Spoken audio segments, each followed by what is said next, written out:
Subscribe for weekly short films. For many years now, just about all my videos have ended with this title card, and for many years that's been the promise, a weekly film that I post on my YouTube. So I've actually done 434 films in that time, and among these 434 films are 12 feature-length films that I've released onto my YouTube channel. Some people know this, some people don't, but I make feature-length films. And amongst them is the work that I'm absolutely the most proud of in this world. The more I reflect on my feature-length films, the more I realize they're the work that invigorated me the most, challenged me the most, spoke the most honestly to what I was feeling at the time, and just all around was the richest stuff I've made. With that said, I've made the incredibly hard choice in 2024 to stop the weekly shorts. When I got this next idea, I realized I had to do it, and I realized that because I couldn't stop thinking about this idea for months and months. No matter how crazy it was, I couldn't get it out of my head. So in 2024, I am going to make 12 feature-length films in 12 months.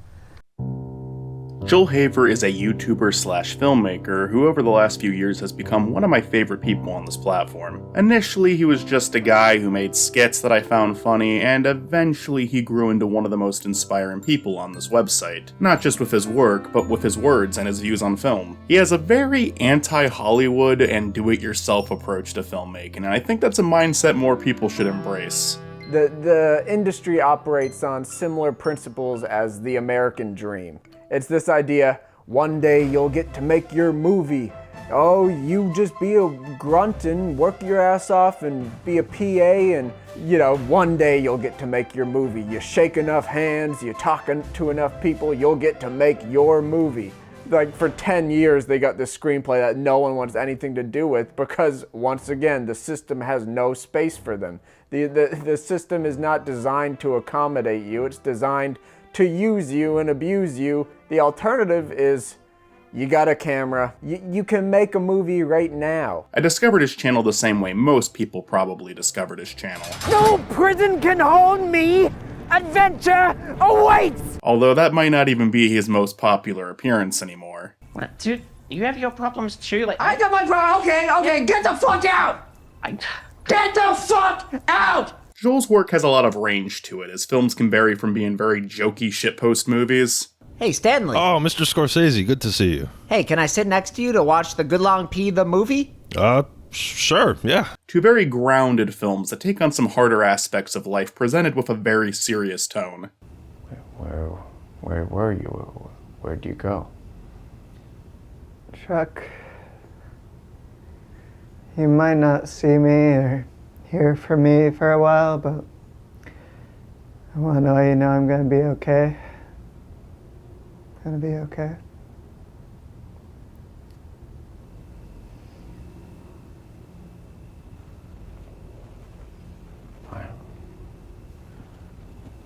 Why would you come back if you're just gonna go away?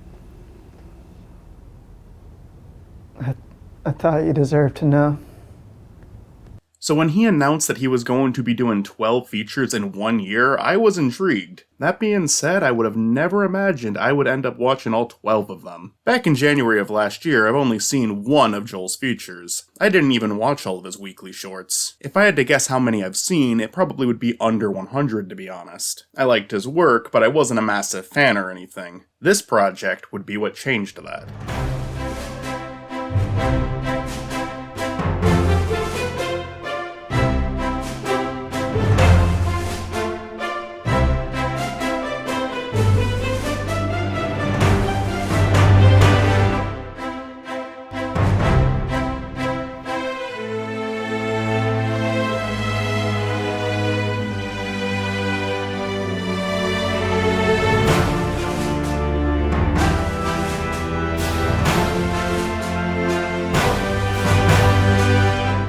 originally planned on covering these films in order from worst to best, kinda treat this video like a ranking video, but then I thought not only is that maybe a little disrespectful to the many people he collaborated with on this project, just right off the bat say, boom, the one you worked on is the worst one, but I also think that chronologically might be a more interesting way to discuss this project, because pulling off 12 features in a year would require an insane amount of work, and there's a journey to explore within that itself. How did he pull this off? Did he pull this off?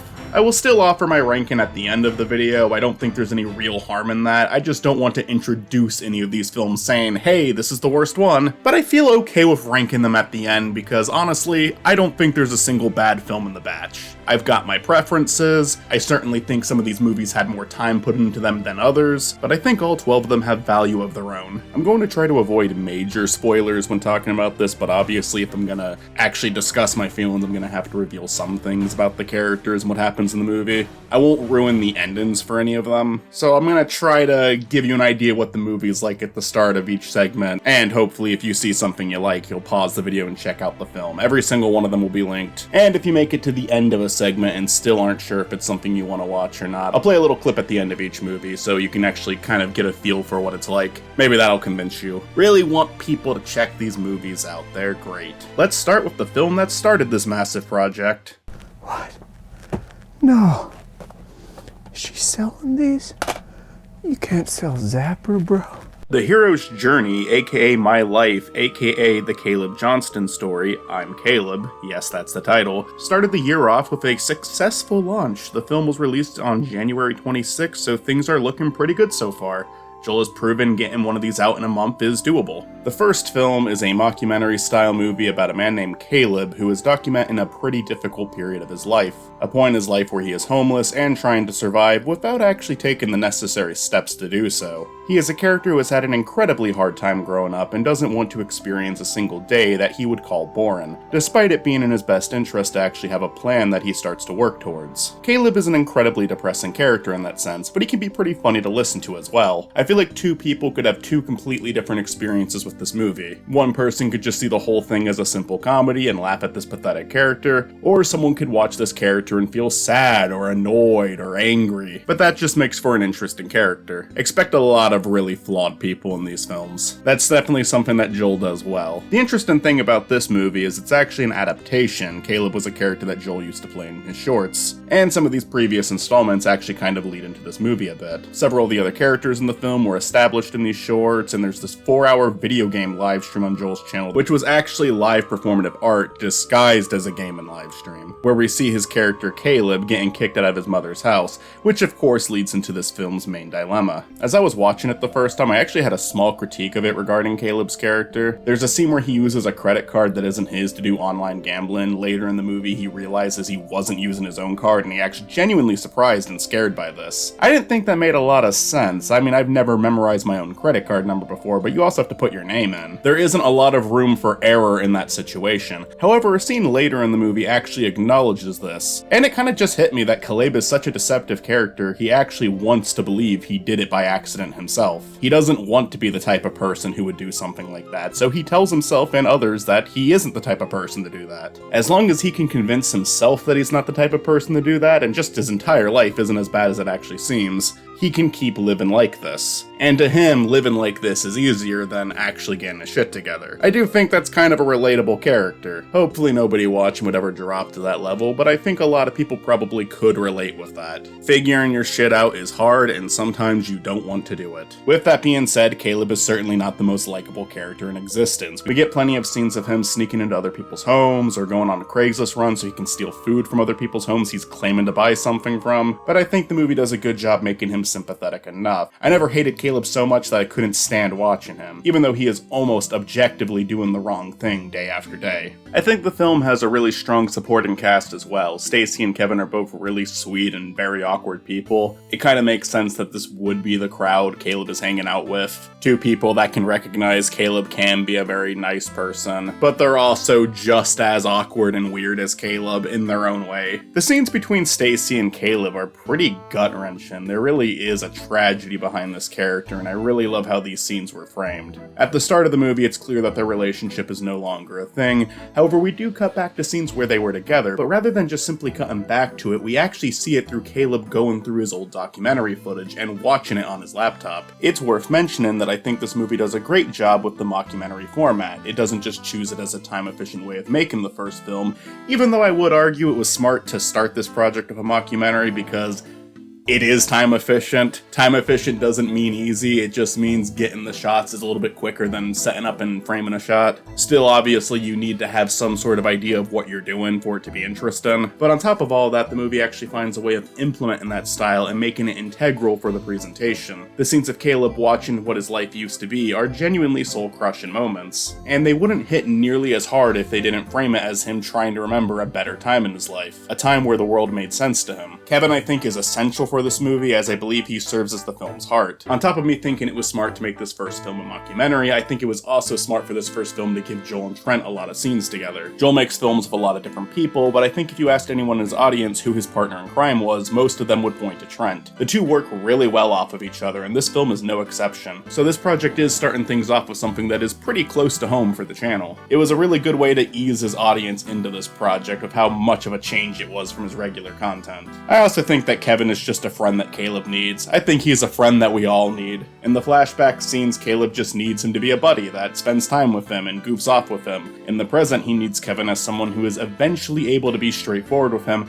and tell him the truth, even if it's difficult to hear. But there is still that sense of he's there for him when he really needs him. It's actually very sweet. I like it a lot. I think the scenes with these two near the film's climax are the strongest scenes of the entire film. And then we also have Jack, who's a great addition. He is the one character who has his shit together less than Caleb, but he's better off for his situation alone. For example, he's not homeless. His scenes tie into the film's themes really well, and it's sad to see someone lose themselves so much they never understand where they are or what's going on. But at the same time, the character is funny. The delivery on everything this guy says is perfect. So what were you doing, bro?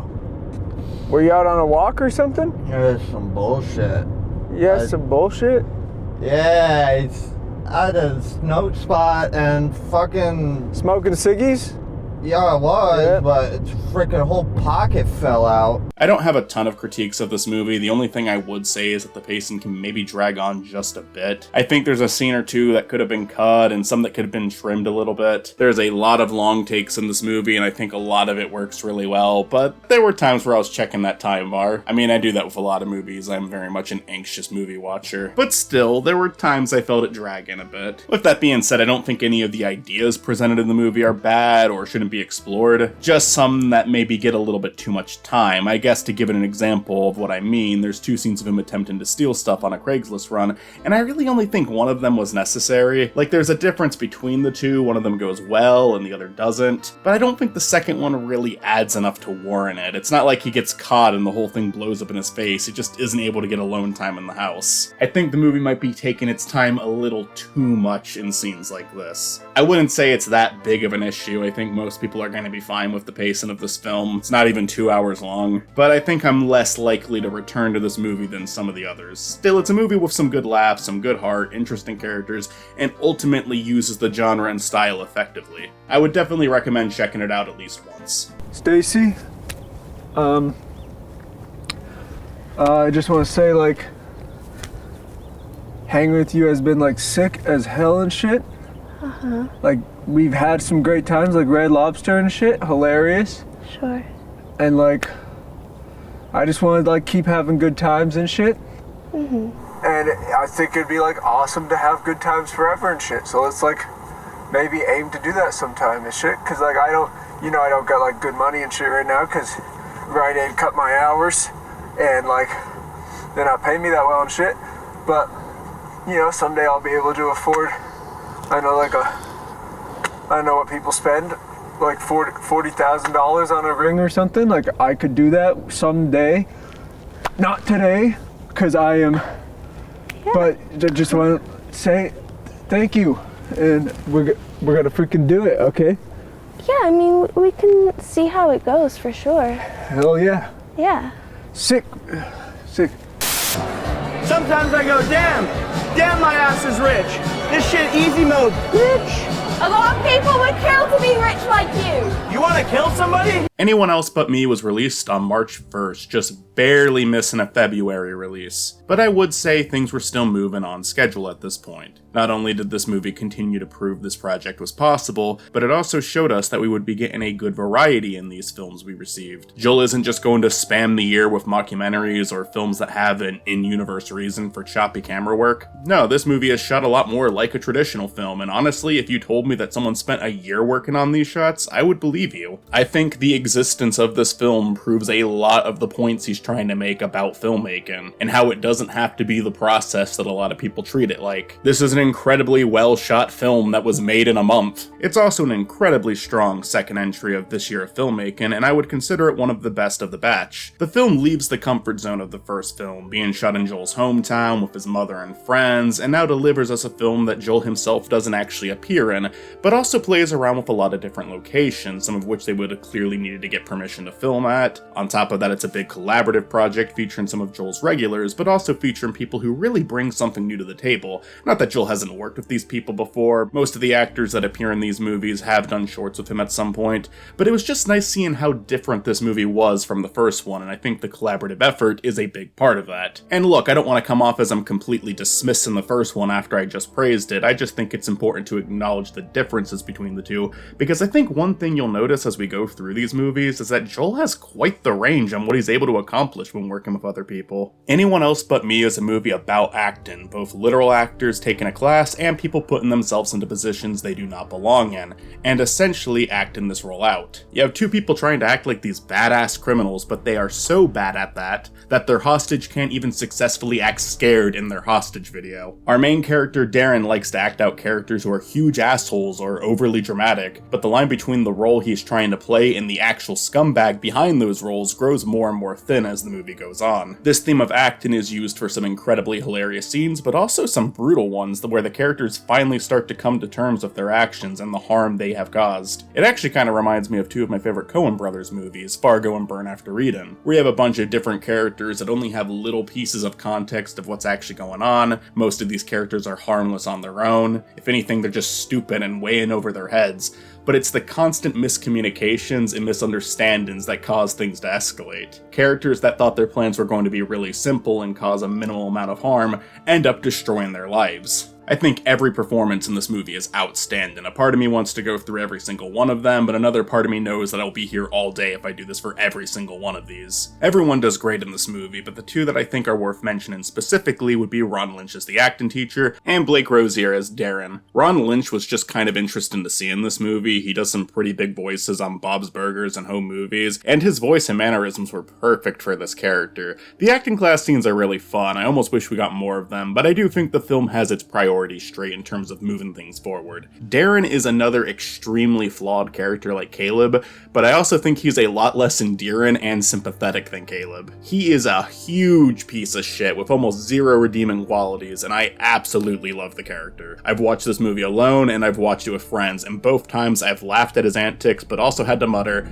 "This fucking guy," again and again. There is a dangerous line you walk when creating a character like this, because there's always this risk of going too far and making someone that everybody can't stand. Honestly, this guy reminds me a lot of Alex from the RPG Y2K. It's partially because of similar looks, but both of them are insufferable assholes with a huge and undeserved ego. But like Alex from Y2K, Darren just works for me. I could imagine him being too much for someone watching the movie, but I was definitely laughing a lot at this character. But it wasn't just all laughs of Darren. The film does really allow for him to get into these really intense and uncomfortable moments, and those are delivered really well too. I think my favorite scene in the movie takes place near the climax. I don't want to spoil a thing about it, but it's essentially a scene where the truth comes out, and the delivery from everyone in this moment is just stellar. I love the camera work, I love the way the scene is lit, the music complements the scene very well. It's just a very powerful moment enhanced by everyone involved. Blake has a YouTube page of his own, and ever since I've seen this movie, I've checked out some of his stuff, and it's really funny too. I would definitely definitely recommend his channel as well. He actually documented a lot of the making of this movie, so I think anyone else but me might be the only one of these features to have a behind the scenes video, which is a shame. I would have loved to see one of these for a majority of these movies, but I get when working in such a small amount of time how there would need to be someone committed enough to do this. I don't think Joel can very well worry about a behind the scenes video while trying to make a feature-length film every month. So for creating the only one that we got, I thank you. There's a lot of great meta humor in this movie that goes beyond simply being a movie about acting. You'll have characters start to play other characters. There's this great scene where Darren meets a guy who just happened to play him in a movie his ex-girlfriend made, but the guy isn't aware of who Darren actually is, but then starts to work with him on a project where he unknowingly reprises his role as Darren. With the description Darren gave of himself to this guy, again without actually saying the character he's playing as him,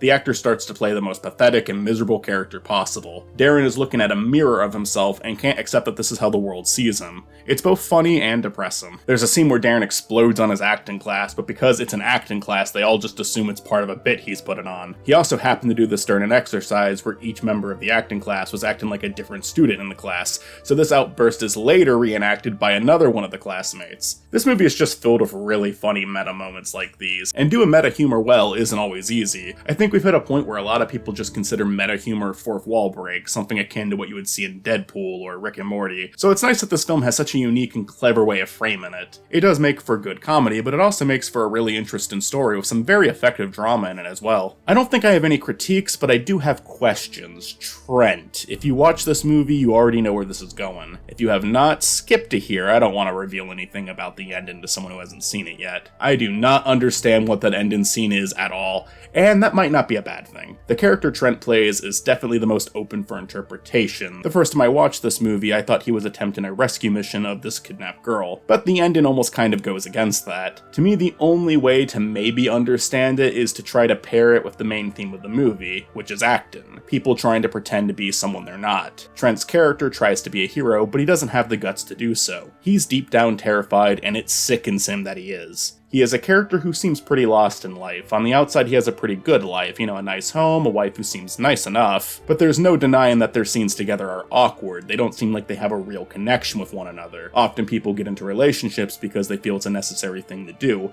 They might not actually be happy with the person they're with, but getting married is just part of life that everyone is supposed to do at some point, right? I think this character is someone who lost control over his own life by spending it pretending to be someone he's not. In his final scene, he tries to be the type of person he actually wants to be. Someone who would save a girl who's been kidnapped in the desert. Someone who wouldn't just look away for his own safety. But in the end, his nerves get the best of him and he can't go through with it. He doesn't have the capability to act like anyone else but himself, and his anger towards himself for this is what makes the scene come off as unsettling as it does. But in the end, that is just my interpretation. That might not be what they had in mind at all. It's hard to say for sure, but that's the best I can do for now. I know I'm not alone in being confused by that part, but it does make for an interesting conversation, so if you have seen the movie and you do have your own interpretation, please share it. I'd love to hear about it.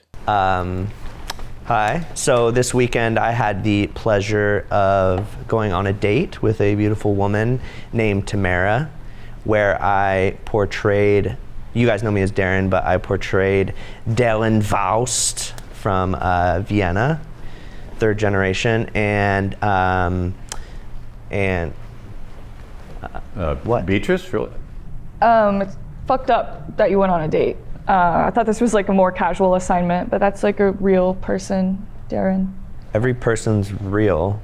No, I agree with Beatrice. Like, I did mine to an Uber driver, Levi did it for Panera cashier. Okay, the Uber driver could have crashed and killed everybody. Okay, but the Uber driver wasn't romantically interested in me. It's not really the same. You don't know that. Like, that's fucking insane to do that on a date. Okay, you went to a garage sale and asked for socks over and over and over. It's weird. And I paid for the socks. I said, no one buys I'm socks Claire, at garage sales. and I'd like to buy the socks. And See, I gave them money for that. And you're just like messing with some girl. Yeah, doesn't seem cool. You're not cool. You weren't here last week and you didn't even do the assignment, so. Well, I think we have to remember that he wasn't himself on the date. He was like a shittier version of himself. Oh, well.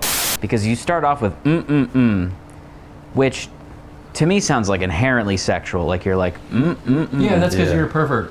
The text was released on March 17th. That's pretty impressive that they were able to get another one out so quickly, although it's definitely fair to call this film another time-efficient movie. And not time-efficient for just one reason. See, every year Joel runs a challenge on his channel where instead of watching the Oscars, he shoots a movie during the Oscars, using the full runtime of the show as a time limit to film all of the scenes for the movie. He also invites people to make their own films and send them to him, and he tries to watch as many of them as he possibly can. Every single year I've been so tempted to do this challenge, although I kind of fall in line with the Adam and Pals method, where every single year I get together with my buds and I watch the Oscars to make fun of them and shit talk them the entire time. But I did have an idea for a film. Like, hey, what if I do a thing where it's like I'm trying to do both, and I'm just at my fucking computer, like, recording the Oscars without telling my friends that I'm making a movie about it, but then I get up and change my costume as if I'm doing the fucking 2 dates for the dance storyline, and then I start making my movie, and then I just keep trying to switch back and forth doing this stupid bullshit that I don't actually need to do because no one else is actually in the room with me. Although I guess I just kind of ruined it by saying that. I could still do it eventually. We'll see.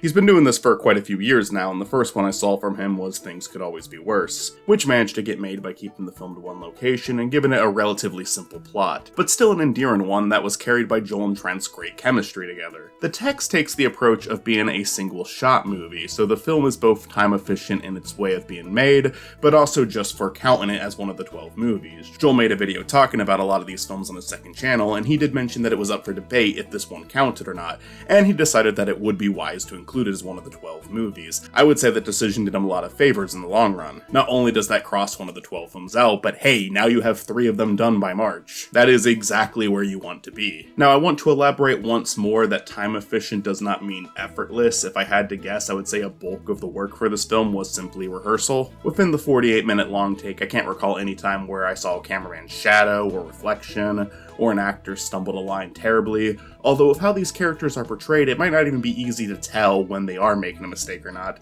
because the film is very clever at making all 4 of the characters incredibly awkward and self-conscious. What is this? Are you driving a car into Question City expecting me to have the answers? Are you driving your question car into Answer City expecting me to be the mayor and have the answers? What? There's a lot of ums or stuttering or pausing, but none of them feel unnatural. These conversations feel very realistic, and I think it's a film where Joel's improv filmmaking really works. For those of you who don't know, Joel doesn't really script out his movies, he likes to make them as he's going along. Often a film will start shooting without the entire story figured out. The text probably had more pre-planning than a lot of his movies do, since his cast would have needed to know where the story is going and the exact sequence of events. Still, there is no script for them to memorize, which allows the conversations to come off as a lot more organic. If these guys were all trying to memorize their lines, I think a slip-up would be a lot more noticeable, and unless they had weeks of rehearsal, the performance might not even work nearly as well, as I think a lot of them would be trying to think really hard about not missing a specific line with the little time they had to prepare. So premise-wise, I think it was a pretty smart move. The film itself is another good one, but also a very simple one. The entire plot revolves around a couple of guys celebrating their friend's 30th birthday at an Airbnb, and just kind of dives into what they're going through as they're at the end of this trip. The friend who just turned 30 is starting to worry about where his life is 30 years in, another friend is working on a presentation for an app that he's about to pitch, and our main character is worried about a very bizarre text he sent the night before to an ex-girlfriend while shit-faced. That's really all there is to it, but a lot of the humor comes from the 4 friends and how they work off of each other in these conversations, and I do think it could be pretty fun to watch, if even a little uncomfortable or frustrating at times. These are incredibly passive-aggressive characters, and while I think that can be funny, it can also be kind of unnerving at times. Like, you never know how any of them are going to respond to some of the things being said to one another. With all that being said, your enjoyment of this movie kind of depends on you enjoying these conversations. I like it, but there isn't a whole lot to dissect here. It's a relatively entertaining piece of live performative art, captured very well. In terms of flaws, the only thing I can really point out is how incredibly shaky the camera is, and a lot of the pacing that even Joel himself admitted was maybe a little too slow at times. The shaky camera is probably going to bother some people, but as someone who's done a lot of films that are just slices of my own life, I have zero problem with this. I think as long as what's being captured is interesting and you find a nice way to frame your shots, I can deal with some shaky movement. I'm not anti-Steadicam like Joel appears to be in some of his behind-the-scenes videos, but I can at least respect his decision to stick to a method of filmmaking that works for himself. Pacing-wise, I do have to say I think he did better on a second go, more on that in just a second, but I'm mostly okay with it. I think it normally finds a way to compensate for the slower pace. For example, probably the slowest scene in the movie is the very start of it, where we really just get Dax Flame slowly wandering around this house. However, you got Ben Ball playing the piano during the scene, and my god, it sounds beautiful. I really like his playing. That kind of made me enjoy the slow burn of the scene. It's kind of cool that a film that is all done in one take and mainly uses actual audio from the recording still manages to have a bit of a musical score. On top of that, the music that is being played is kind of a theme to the series of films, thanks to the fact that we've got a sequel on our hands. I procrastinated making this video so hard, but you know what? There was a payoff because now I can take a second to talk about The Call. It was the Oscars film Joel made for this year, and his first sequel to any of his features. If you enjoy this movie and The Call, I would definitely recommend Joel's video on the art of making a sequel over on his second channel, as I think he offers a lot of interest and insight. Now, I'm not going to include The Call in my ranking at the end because it's not one of the films that was made for this project, but I do want to take a second to talk about it because I actually think it's better than the first one. The pacing is much better in this film. The humor is a lot better. They added 3 new characters to the mix that added a lot. 2 of them are really funny, and in contrast to our other 4 characters, very eccentric. Like, neither of them really care or are worried about the things they say. They just kind of say whatever the fuck they want. And one of them actually added a decent bit of drama into the second film. The ending scene of this movie hit me harder than anything in the first film. It managed to be heartwarming, tragic, and hilarious all within the span of 1 minute, and I really appreciate that. Where the text was mainly focused on Dax's character and the embarrassing text he sent out, this movie really does divide the screen time between each of the main characters a lot more, resulting in a film that never really slows down. The camera work was also more impressive in this movie, as it's constantly moving around and working with each of these characters. The camera work in the text is also impressive for being a one-take film, but there is a lot more setting up shots where the camera could just be relatively still for an extended period of time. It felt like at the end of the day, the text was a very good practice run where The Call really does work with what they learned from that experience. This film really does keep things moving a lot more frequently, and as a result, I felt the runtime a lot less. I remember checking the time code for this movie at one point and being very shocked that I only had 5 minutes left of it. This one just went by like it was nothing, and I had a great time watching it. Even though I would say The Call is a better movie, it's only as effective as it is thanks to the first movie that set it up. So if any of this looks interesting to you, please consider checking them both out. I mentioned the casting a little bit already, but everyone here does a great job. Trent, making his 3rd appearance in a row, continues delivering that very dry but humorous dialogue. Ben Ball I recognize from a lot of Joel's shorts. He plays a major role in my favorite short of Joel's, when a scene starts with a joke ending, that I would also strongly recommend everyone checking out. He is definitely the most passive-aggressive character in this movie, and I would even go as far as to say downright unlikable, but in a way that is still effective in the story being told. He's essentially an AI bro who gets really insecure whenever someone does as little as make a joke about the app he's trying to develop. As a result, he is one of the standout performances from this movie, and again, I must mention that I absolutely love his piano playing at the start of the film, which does actually have a reprise at the end of The Call, which is also used very effectively. If you watch these 2 movies back to back, it's like an opening theme and an ending theme, which I really like. Dax Flame is our lead, and he is another person who will be showing up in a lot of Joel's movies. For those of you who don't know who Dax Flame is, he is essentially an internet legend for his very bizarre content made during the early days of YouTube, and when he was very young. If you haven't seen his content, then perhaps you at the very least have seen this screenshot. He has a very awkward way of delivering his lines, but give him the right role and I think he is absolutely brilliant. It's always a delight to see him show up in these projects, and I think he gave a pretty stellar performance in the text,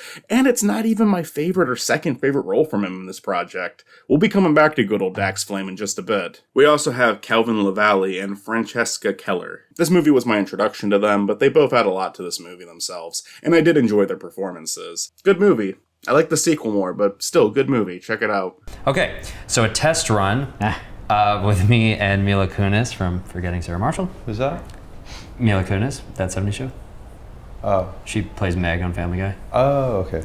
But I like her in this movie. Cool. Bit of a crush. But so me and Mila Kunis, and I plug it in. My favorite part about it is the AI pictures that they create about you through your relationship. Dang. Yeah. You look good with a beard. Yeah, thanks, man. So it renders these out and starts telling you like a storybook of what your life might be like together. You have some disagreements and minor things, blah, blah, blah, blah, like interior design. I put in my interests in interior design. Oh. And we go through. Unfortunately, with this run, my run ends short in a motorcycle collision, and my 40s or 50s, 36. But that's kind of a weird detail, which I actually just thought I'd leave in because it just makes it feel so much more raw. It reminds you it's more than just a dating app. Why would you have a potential death in your dating app, though? Yeah. I don't know what's going to happen. It's AI.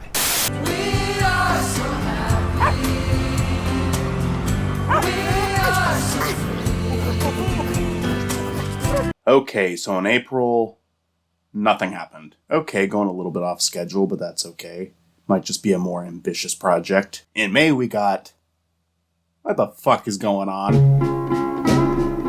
For over 5 years now, me and a ton of independent filmmakers have contested with one salty virgin on the movie database, one moderator who does not want to consider our movies.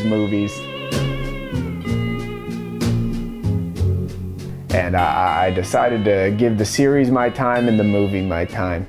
And I'm really, really glad I did. Hey guys, Joel here with some unfortunate news. And that news is I am going to be late with my next movie. I have spent the last 31 days doing nothing but shooting this movie. And I have no social life right now. I haven't gone out. I haven't done anything for 30 days except work on this movie. And it's insane. I'm so excited for you guys to see it. I'm so proud of what we've managed to make. So you'll probably see it sometime in mid-May. And that's okay. I got 20 minutes into the movie and I was like, okay, when does this get bad? A few weeks ago, I announced that my April movie was running a little late, and you probably noticed that movie is still not out. This movie is probably gonna be a 2-monther. When I first started this project, I assumed that some movies would take multiple months and some would take just a couple weeks. And if I disclosed a single aspect about it, you would understand why it is taking as long as it is. I'm gonna kick your fucking ass, man! Stand up! Get up!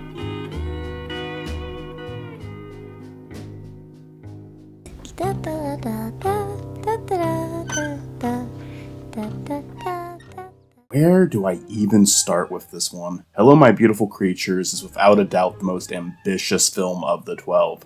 It is a nearly 2.5-hour long movie with little glimpses of live action, but an overwhelming majority of it is stop motion. Hell, some of those live action scenes even have stop motion added into the composition. I talked about how time efficient the hero's journey and the text were, but this movie is anything but that. Whether you enjoy this film or not, it at least shows the willingness to make something that exceeds expectations, and shows that not all 12 of these movies are going to take the easy route. Now that isn't to say there isn't any time-saving methods for this film.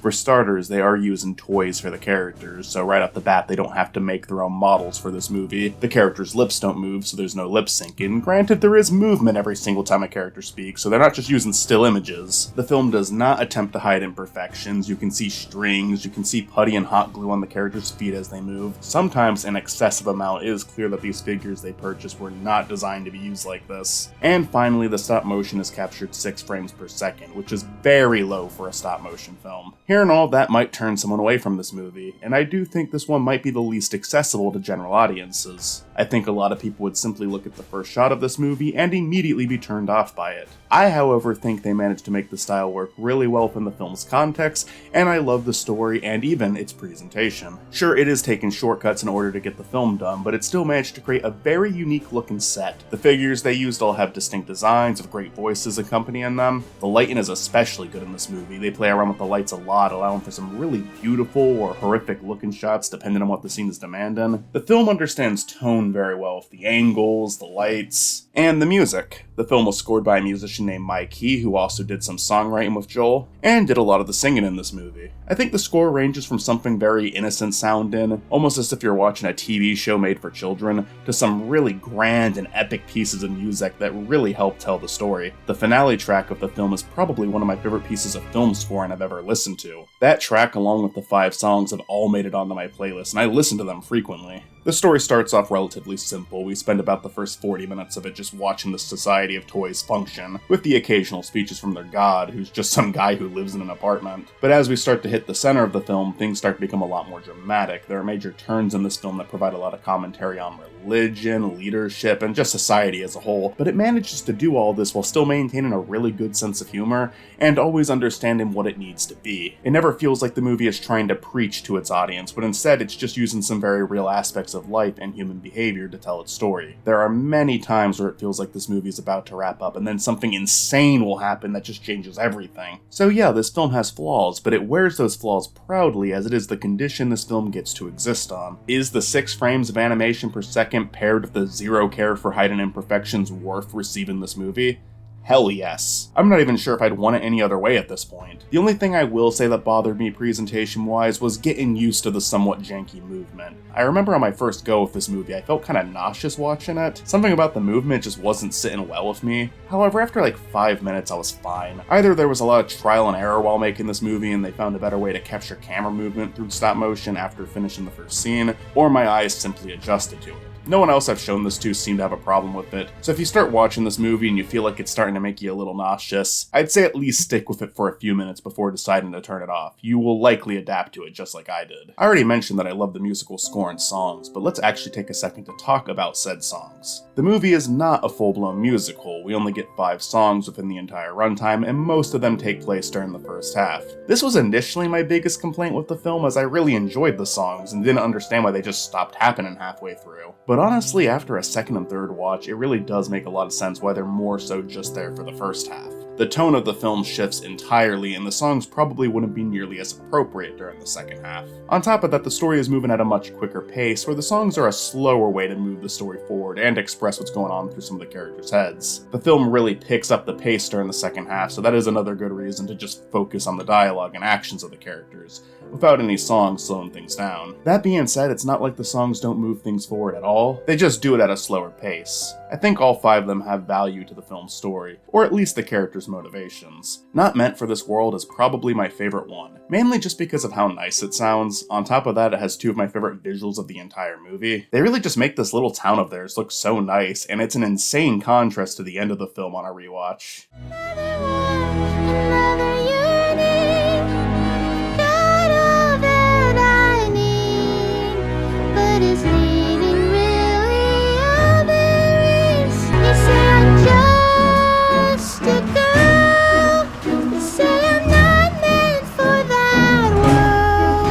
The song itself also hits differently on a rewatch, knowing everything that's going to happen to this town and the little girl. It's pretty devastating, actually. I Love My Wife is kind of planting the seed for a major plot beat coming up later in the movie, but it's also a great exploration of the character Carl and his insufferable clinginess to his wife. How just a second of her seeming disinterested can lead into him singing a fucking masterpiece about how he isn't good enough and he hopes he never did anything wrong to her. The song also has some of my favorite visuals of the entire movie. Granted, I don't know how much weight me saying that holds. If I were to compile my favorite shots from this movie, we might have an hour-long video. It's just one that really had fun playing with the lighting and the colors. It looks really nice. I really enjoy this one's presentation. They have a fun way of transitioning to different sets and scenes too, with camera pans. Fun fact about this song, Eric Berghagen, who plays God in this movie, also voiced Carl. However, Carl's singing voice is done by Mikey, the film's composer. This isn't because Eric was unable to do the singing, he apparently can sing very well, but him and Joel were incredibly busy doing the animation, and when Mikey sent them a sample of the song, with him doing the singing, his voice was so close to Eric's that they could barely tell the difference. So to save time, they just let him do the singing. And yeah, the singing sounds like it's coming from the same voice actor. It's pretty damn impressive, actually. I Can Show You More is probably the weakest of the 5 songs, but I still do like it a lot. I've enjoyed some of Joel's singing in the past. Last Will and Testament is a cleverly written song, and I think the deeper voice he did for it worked pretty well. That's a good music video. I know I'm recommending a million things in this video, but yeah, I guess that's kind of the point. Check it out. I think his singing in this one is a little rough because he's trying to do this high-pitched kid's voice on top of singing the song, and I don't know, I just don't think the two mix that well together. But it's still a cute song, the instrumentals are nice, I think the little girl's singing voice is still great. And it's not like I can't stand Joel singing here, it's just not the best. Look, I'm praising this guy a lot, I've got to be honest when there's something I'm not as into. My Wife, Our Dog might have the funniest scene in the entire movie. Not Meant for This World is my favorite song, but My Wife, Our Dog is the most fun song to experience when showing it to a friend and getting their reaction. It's another song from Carl and does a great job moving the story forward, with what his previous song set up earlier in the movie. Finally, we have So This Is It, which is actually sung by Mike Key and Sophie Holohan, who did the singing voice for the little girl. Very haunting song that wraps this movie up. I can't even really show visuals for this part of the movie because it would kind of give the ending away, but it's wonderful. We even get a nice instrumental of it for the credits that really carries home that horrifying feeling the movie leaves you with. In terms of casting, this one is pretty loaded. There's a lot of common collaborators providing a voice. We've got Ben Ball again providing the voice of the dad, and I had to do a double take on that on my most recent watch because I never realized it was him. It's a pretty great voice, very over the top and silly, but there's more to it than that. Can't really elaborate on what I mean without spoiling it, but the dad is a very interesting character, I'll leave it there. The voice can work for multiple tones. Airsoft Fatty provided a voice for a smaller character, that was a nice surprise. Caroline Cummins, who was previously in Anyone Else But Me, did a voice. She actually shows up a couple of times in this year of filmmaking. Italia Pontecorvo was previously in Anyone Else But Me as well. Trent makes his 4th appearance in a row in this movie. He's definitely the guy who appears most frequently in these films, if not Joel himself. I really love Joel's voice as Barnaby. He disguised his voice really well, and I genuinely did not know it was him until the credits. Very over-the-top and evil voice, but again, that's kind of what this movie is doing, is a lot of really over-the-top voices. I will say, however, I think the boy is a bit too much for me in terms of both the singing and just the vocal performance in general. There's just something about that pitch I don't really enjoy listening to, but like, the movie is kind of playing with voices you would hear on some obscure TV show for kids. I don't know which show to specifically compare it to, but I feel like I've seen a lot of shows growing up that had characters that looked like these guys and sounded like these guys. So the over-the-top voice isn't without purpose at the very least. Misty Sanderson I recognize from some of Joel's videos. I think this might be the only one she was on board for this year, unless there's something I'm forgetting. She voiced the girl and apparently did originally record the songs for her, but they ended up going with Sophie Holohan because she was able to sing them while still maintaining that little girl voice. Still, I think she did a great job voicing the character as well. I really do just want to name drop as many people as possible, but I also don't want to get stuck listing names over and over again for these. There were a lot of people in this movie, and some of them show up again for later films, and I'll try my best to bring them up there. I think the only thing I would maybe point out with the vocal performances that I'm not super into is just the constant noise. And what I mean by that is there's a lot of ooh, ooh, ew, ho, ho, ho, like stuff like that.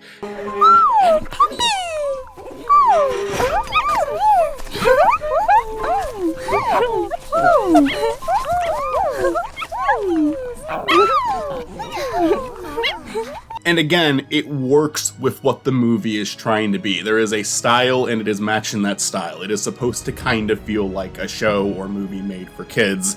That gets really dark and fucked up. And you have a lot of those grunts and laughs in old shows like that. They're trying to make it seem as friendly as possible. But it's a little grating to hear it how frequently they do it in the movie. But it's another one of those things that it's very easy for me to forgive. Because again, it's being done with intent that makes sense. And I do get so drawn into the characters and the story that I am kind of just able to forget that it's happening at points. It's kind of like how my eyes adapt to the 6 frames per second, my ears adapt to the constant noise. All around amazing work from everyone, but I think the true star of this movie has to be good old Eric Berghagen, who not only plays God and Carl, but is the main collaborator for this movie. Every single one of these movies is a form of collaboration, but I feel like this one so far reads the most as it had 2 directors. I was already a fan of Eric's work prior to seeing this movie. Granted, that was because Joel made a video recommending his work on his second channel, and the second I saw what this movie was, I could tell who Joel collaborated with to make it. If you ever watch Eric's channel, there's a lot of shorts that range from making fun of social media trends and challenges to showcasing the very upsetting life of this fictionalized version of himself that Eric is playing. Why would you eat the headrest? The real meat of this channel are these longer uploads that go into more detail of this character, and they can get pretty deranged and uncomfortable. They are funny yet unsettling videos. And that's honestly the best way I could describe Hello My Beautiful Creatures. Funny, yet unsettling. On top of similar tones between this film and Eric's videos, there's also the use of stop motion, which is very present in Eric's videos. I showed this movie to a couple of my friends, and if any of you are watching this video right now, maybe consider checking Eric's channel out too. I mean, I want everyone to do that, but yeah, seriously, if I showed this to you and you liked it, There's stuff just like it over on Eric's channel. I would say it's more deranged than Hello My Beautiful Creatures, somehow, but that's more so just in terms of presentation. But it's still very weird and entertaining. He's a great artist, and it was so surreal hearing him act like a normal human being in the behind-the-scenes video for this movie. Joel and I have really seen the best and the worst of each other, you know. Which unfortunately, I mean, fortunately isn't that bad. No, not that bad at all, yeah. I thought this entire project was a cool idea from day one, but Hello My Beautiful Creatures is the film that convinced me that I really did need to sit through all 12 of them. Something special was brewing here. Hello, my beautiful creatures. Happy Monday. I'm home now, and just happy to be with you all. Linda called in sick again. 3rd time this month. I don't know if she's actually sick, but nonetheless means I have to be standing on my feet for much longer throughout the day. And it's not, you know, maybe it'd be better if I was walking, but I'm kind of standing, and I tend to do this thing where I lock my knees, I think, and my shins are killing me.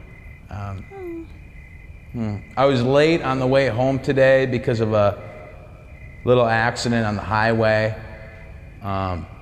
Just fender bender. They had to block off the right lane. And I'm going to order Domino's tonight. So look forward to that. And that's the end of my message. Thank you.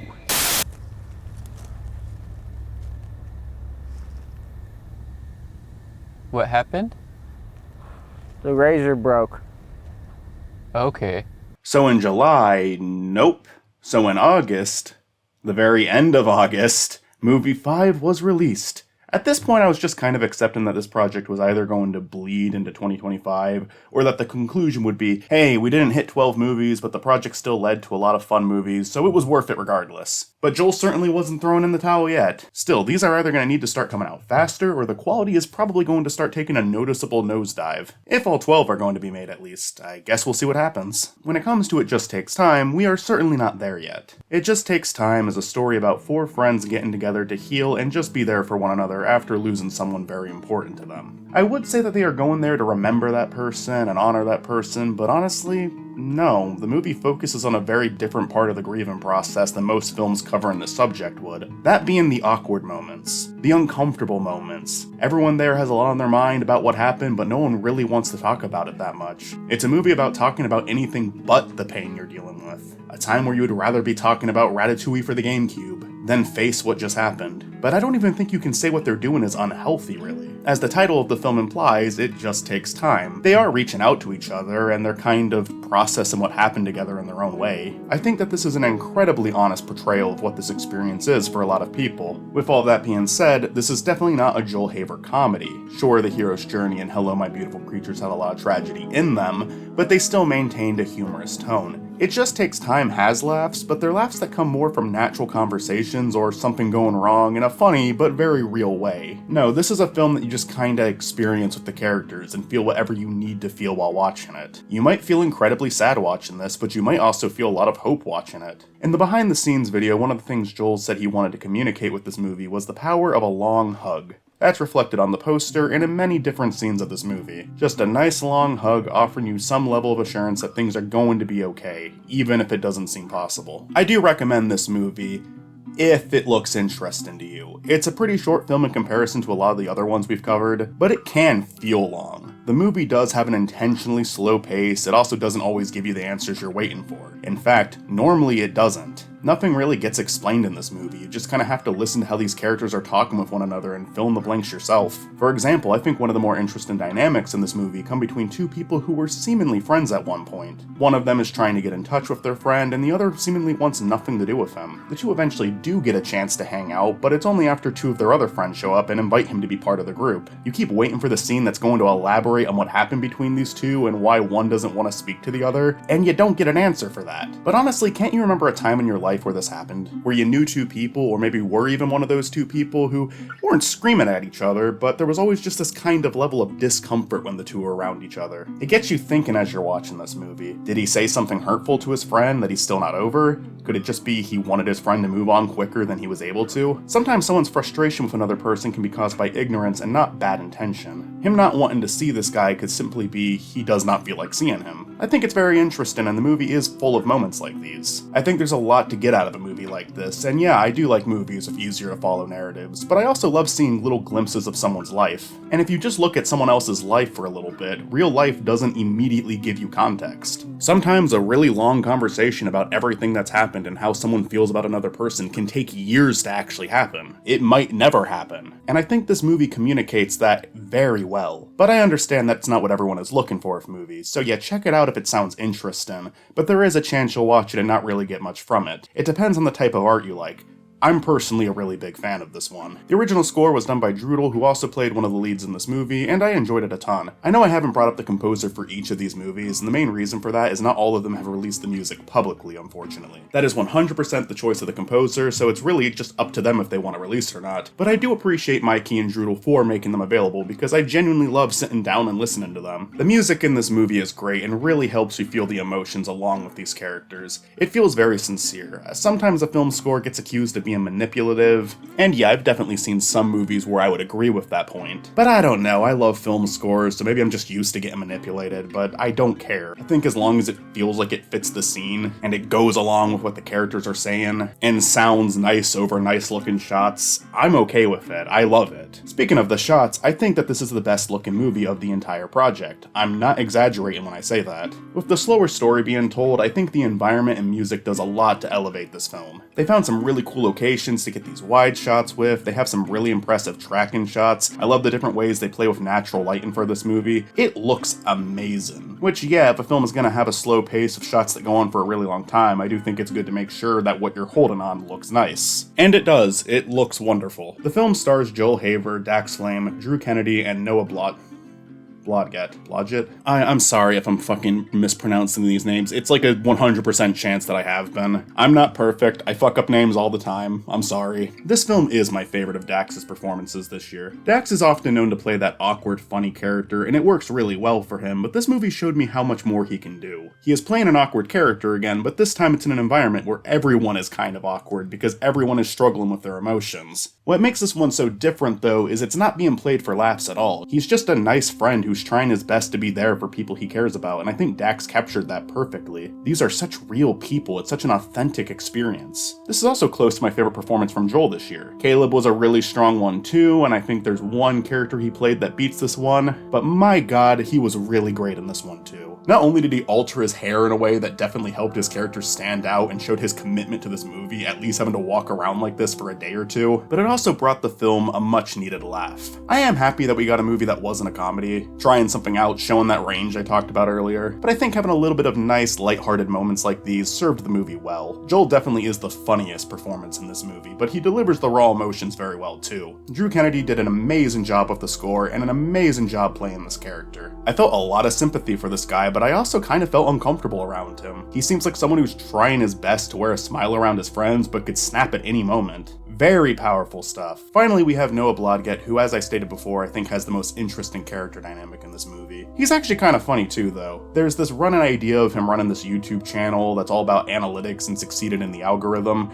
but the irony is he's a very small channel and his numbers alone make his advice not really all that trustworthy. It's actually something that could even kind of play into why his one friend is so annoyed with him. He maybe just kind of grew into this person that he can't really see eye to eye with anymore. But it's not like he's a bad guy, he's a very friendly person. He's going through the same shit that these other three are going through too. I think with how often Joel talks about true art versus some slop being made by a big studio for hundreds of millions of dollars, this is kind of an interesting thing to explore. Outside of it being humorous, it just begs the question, why even do it at this point? Are videos like these fun to make? You're not succeeding at it, but that would be okay if you were at least having fun doing it, but are you? The movie has a scene that kind of explores that question, and it's another highlight for me. This movie was my introduction to Drudel, who actually later showed up in the sequel to the text as Hedgehog. Great name. Noah I did recognize from my second favorite Joel Haver short. I can't believe you never met Trent. No, never. How is that possible? Right?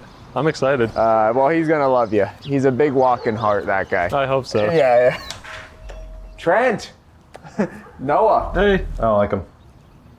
This is my friend Noah. Not a fan. Trent does have a small appearance in this movie through a phone call. Only reason I'm bringing this up is he's 5-5 in this project so far. Will Trent score a perfect 12? Find out on the next exciting chapter of the Trent saga. That's what we're calling it now. Is Trent gonna be on all these? Let's find out together. We have an original song performed by Sam Scribb. Lovely song. Lovely scene. I have fond memories sitting in the backyard with family members. My uncle pulls out a guitar and starts singing, and everyone just gets quiet and takes it in. It captured that very nicely. I love this movie a lot, and if you're okay with something that's driven more on emotion than story, seriously don't skip this one out. It's amazing. For as long as I could remember, it was you, me, and your brother. Even though we were younger, he always treated us as friends, and it meant a lot to me. I remember late nights playing Smash Bros. Melee. He would kick my ass as Jigglypuff, and I would get so mad. I wish I didn't now. But maybe it was funny. I think it's easy to take for granted when someone doesn't treat you or anyone differently. I'll fix that. And it's also easy in life to hide little pieces of yourself away, depending on who's around, out of worry. And Danny never did that.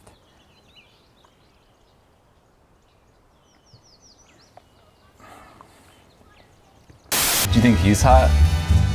Do you want the real answer? No. Wait, is that a yes? Trent is not in Hiccups. No small role, no cameo. The Trent saga has sadly come to an end. I'm giving Hiccups a 0 out of 100. Just kidding, it's one of the best movies I've ever seen. It also got released within a pretty quick span of time, only 1 month after It Just Takes Time. He's back on track with releasing 1 movie a month, but he does not have enough months left to afford 1 movie per month. He's gonna have to speed up really fast, and I have to imagine Hiccups is the last film we're going to get with this level of ambition. Hiccups tells the story of a relationship with ups and downs. We follow Bill and Josephine, who at times feel like a match made in heaven, and at other times seem to have an especially toxic relationship where they fail to have simple communication. Both of them have a ton of charisma and successfully make each other laugh, but both have some traits that seem to both be endearing at times to one another and huge red flags to another at different times. There's a lot of these said red flags, but I'd say the two that get mainly focused on is Bill's a massive smartass and Josephine is incredibly judgmental. The film stars Hannah Mansour and Patrick Quinn. Both have appeared in a fair number of shorts in the past, and both deliver on what I would consider the best 2 performances of the entire project. And I don't say that lightly, there's a lot of great ones in this. They are both so incredibly entertaining to watch in this movie. They are really funny, they are both constantly at each other's throats, and sometimes it's done in kind of a wholesome way where they're actually just making each other laugh. Like it's very sarcastic, and then other times it turns into a very real argument where it can be kind of uncomfortable, but still manages to find the humor in the scene. These guys have really excelled at the art of the romantic comedy, a genre that isn't my favorite out there, but if done well, can be some of my favorite films. Maybe I just haven't seen enough, but yeah, when it's really good, it's really good. I think Hiccups might honestly be tied for first with Punch Drunk Love when it comes to my personal favorites. With that being said, I am very aware of how big of a fan Joel himself is of these movies.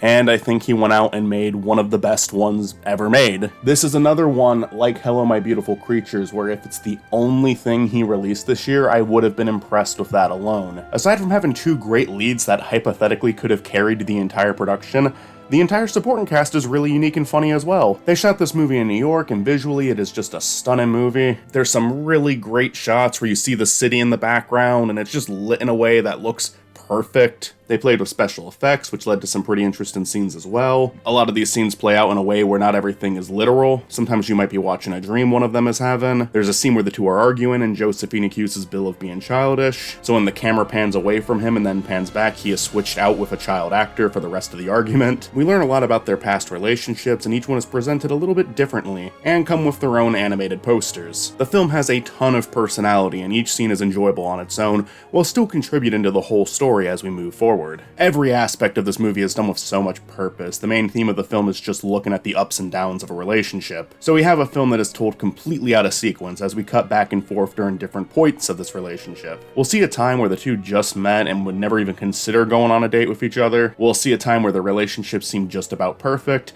and we'll see a time where they're falling apart. I know big out-of-sequence movies like these can sometimes be intimidating, as you're afraid you might get a little too lost in the story, but I think the film does a good job keeping things simple enough and helping you put together all the scenes in their proper place. By the end of it, you should have no confusion on what's going on. This decision also did wonders for the pacing of the movie. Those rooftop scenes, for example, are great, but if the entire first 15 minutes of the movie was just that, it would have gotten old really fast. On top of that, with the way it was shot, it would have been edited very awkwardly. So it's nice that they kind of took these scenes and split them up scene by scene that they could then put in a different sequence. But editing wise, I think they also did a great job because it feels like every scene, despite being out of sequence, does belong with one another. Like a scene will end with a character saying one thing that then becomes relevant to something that happened like 3 months ago or 3 months in the future. They justify every single scene in the movie. Not once did it drag for me, there wasn't a single scene that I got nothing out of. I was either laughing hard or getting invested in the romance, or feeling sad. Because the movie could be sad when it wanted to be sad, and it could be funny when it wanted to be funny, and it could be endearing when it wanted to be endearing, and it could be lighthearted when it wanted to be lighthearted. This is an extremely thoughtful movie that uses its setting to its full advantage and delivers a movie that will take you on quite the emotional roller coaster. It's easily one of the best films released from this project, and hell, I'll just say it, one of the best movies released in 2024, period. I saw a fair number of movies last year, and this one easily makes it to the top 5. Outstanding. Please consider giving it a watch.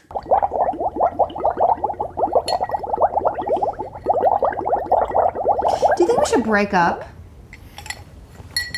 Yes. Okay, great. Oh my god. Just haven't felt that interested in this for a while. Yeah, it's been really stale. Yeah. Anyway, I think there's some things of yours that we should sort out before you go. But Let me just grab.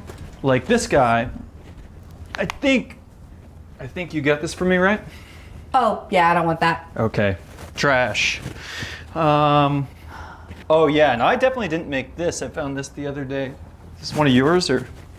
I've never made anything like that in my life. Well, I guess I don't know you too well. Yeah, I don't know you that well either. All right, well, junk then. I am really not going to miss this place. Actually, I think that's it. So. Do you want to meet up in a couple of weeks for closure or? No. All right. Have a nice life. Thank you. Yeah, thank you so much. Yeah. Bye. Thanks. Wanted to kill someone, what would you do? I wouldn't because this is against the law. Yeah, I know, but hypothetically, nothing in here matters what you say. You can say anything. Feel comfortable to say whatever you want. Joel has 2 months to release 6 movies. I'm going into the last 2 months of the year with 6 movies released. So if you do the math, that's 1/6 of the year left to release 1/2 of the movies. I'm closing out the 10th month with 10 movies shot. That's pretty damn good. I think really what slowed me down is obvious. I did a 2.5 hour stop motion epic that took 2.5 to 3 months. With that said, I would never go back and undo that. I could have easily done 12 chamber pieces where it's just me and somebody else in a room or in a house and done 12 of those. But that wouldn't really hit home the point of how ambitious you could be these days and how much your limitations aren't actually limitations if you don't let them be. At this point, I had no option other than to believe him. He had so little time left to complete this project, but was still insistent that he would. So even though the odds seemed more against him than ever, I finally started to believe. Joel is going to get 12 of these out. Still, with only 2 months left, surely we're going to see the ambition in these movies drop. Nope, this is the most expensive film of the year. It's filled with different costumes, they built sets for some of the scenes, there's musical numbers, there's really big props. They aren't done yet. The Diarrhea Brothers Save the Day is a comedy, shocking I know, about 4 diarrhea salesmen and their corrupt boss. The movie runs on funny bits and outrageous reveals, so I'll leave the story there. Now you might hear this concept and think, fuck you, fuck all of you, you're disgusting. You in the middle? Fuck you especially. Me? But I will say for starters, at no point do you see diarrhea in this movie. Despite the title and its premise, it's actually not that much of a gross out movie at all. It's just a ridiculous setup that they fully embrace and don't second guess. They let this incredibly stupid scenario play out, and it can be funny seeing how a lot of delusional characters respond to this, but even funnier when you get a reaction from someone who is normal. This movie is really just one great bit after another. A lot of them center around the incompetence of the characters, and even the incompetence of the film itself, intentional incompetence that essentially serves as a joke. There are some pretty major plot holes in the movie that don't make sense at all, but this is obviously 100% intentional, but the movie isn't going to stop itself to explain that they're doing that either. You don't have characters stopping and saying, wait, WTF? That doesn't make any sense. No, it actually has enough faith in its audience that they're going to pick up on the joke it's setting up. It has characters break into song and then become too embarrassed to finish the song. They intentionally cast people in roles they weren't meant for. Dax Flame is back playing a police officer, and it is one of the funniest things I've ever seen in my life. It's just a movie with so many different ideas for jokes and gags that all fit in with the outrageous presentation and vibe this movie is offering. It is hilarious. There are very few jokes that don't land with me. I was laughing pretty much the entire time, start to finish. On top of that, it is well shot. There's some good lighting in the scenes, they make fun sets for it. I think this movie does display an advantage Joel is at, and honestly most of these 12 movies do. The idea behind this project is anyone can pick up a camera and make something. They don't have to spend years making it, or years just trying to get their script read by a studio, or hell, just spend years writing the damn thing. But I do want to take a second to at least acknowledge the obvious. Joel has over 2 million subscribers. He has a successful Patreon. He's appearing in video games and TV shows now. I don't say this to dismiss anything he's trying to say. If anything, I'm saying it because I know someone else might call it out if I don't. And I still think the idea behind this project holds true despite all of that. He is still making these movies super cheap and getting big results. A studio making a similar comedy would probably at least put $1 million into this, and Joel doesn't spend even close to that. Movies like Diarrhea Brothers or Hiccups probably do require some funds that not everyone has, but Hello My Beautiful Creatures just requires you to have some patience and buy some toys and hot glue. But hey, let's say even that's too expensive for you. Okay, The Hero's Journey. Literally just film yourself. Come up with a character-driven reason that the film is done that way, make it a mockumentary or make it found footage, and as long as you have an idea, you can make something cool out of that. Hell, if you got some friends who are interested in helping, do a single take film. You don't need a fancy Airbnb for that. Go to the park and film it. Or do it in your apartment. I don't think anyone can make Diarrhea Brothers, because with the van and the costumes and the sets and the props, yeah, this is one that he was able to make because of his success doing this. But not only did Joel start from nothing and work his way up, eventually being able to put more funds towards these projects, while still not going completely overboard, this year of filmmaking also kinda started from nothing, and the cheaper movie was still very enjoyable. So I guess you could say he's earned this one. I know I've gotten a little off topic of the actual film, but like I said, I don't want to say too much about it. It's really funny and you should just give it a chance. This film stars Joel Haver, Trent Lankarski, Alex Martins, and Mason Carter. We've of course seen Joel and Trent a lot this year, but this is my favorite performance from both of them. Very funny. Alex Martins has previously made a lot of videos with them, but there was also another feature star in this trio called Good Long P the Movie. They like making piss and shit movies, alright? That one is probably more outrageous than Diarrhea Brothers, and ironically is even more of a shitpost. Diarrhea Brothers does have some real production behind it, where Good Long P is just them playing with Photoshop and intentionally making something that looks bad. If you enjoyed the humor of this movie, I'd recommend at least giving that one a chance. I think you'll be able to tell from the opening scene whether it's something you're gonna like or not. Mason Carter comes in to play a more reasonable character, the straight man of the group, if you will, and that does a lot of good for the comedy as well, just having a semi-normal person who has to deal with all the absurdity because otherwise he's gonna lose the job. We have Seth Ward playing the boss. He's appeared in a couple of these films, but this one was definitely his time to shine, having a really funny side plot involving Officer Flames. Great stuff. Great stash. Gus Johnson makes an appearance. Haven't seen his videos for a while, but I used to watch the Working Man videos with my cousin, and they always brought me a laugh. His scene in the movie is a good one. Paulette Jones is one of my favorite customers they deal with in this movie. She's one of the only customers who's actually enthusiastic about receiving diarrhea. The last person I want to mention is Brittany Ray, who was previously in Hello My Beautiful Creatures, and will play a pretty large role in a film coming up later. She also has a side plot in this movie that is so disconnected from the rest of the film, until it's not, and it's great. She's a lot of fun to watch in this one. It's really hard to be more specific than that without ruining a bunch of the jokes, but she does get to demonstrate a wide variety of emotions. She's got some funny videos on her own channel too, so do most of these guys for that matter. Every single person is linked in the descriptions of each movie, so if you end up watching any of these and really like one of the people performing in it, remember to check the description. We are just past the halfway point, let's see what's next.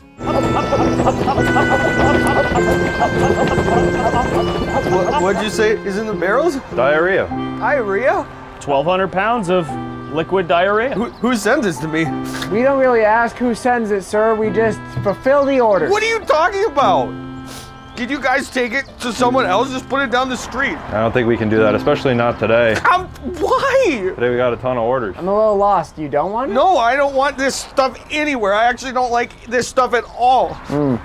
God, you just work hard every day. You show up, you do your chores, you go, oh yeah, I'm Thaddeus, I'll help you with this. Oh, Thaddeus at your service. And the world just sends you 1,200 pounds of fucking shit.